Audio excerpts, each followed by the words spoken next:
Ang sikreto ng mainam na buhay nasa Diyos.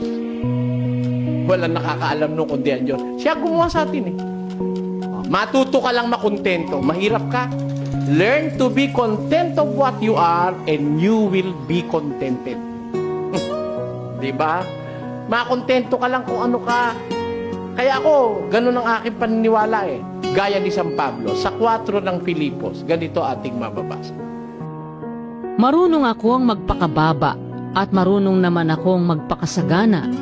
Sa bawat bagay at sa lahat ng bagay ay natutuhan ko ang lihim, maging sa kabusugan at maging sa kagutuman, at maging sa kasaganaan at maging sa kasalatan. Ayun.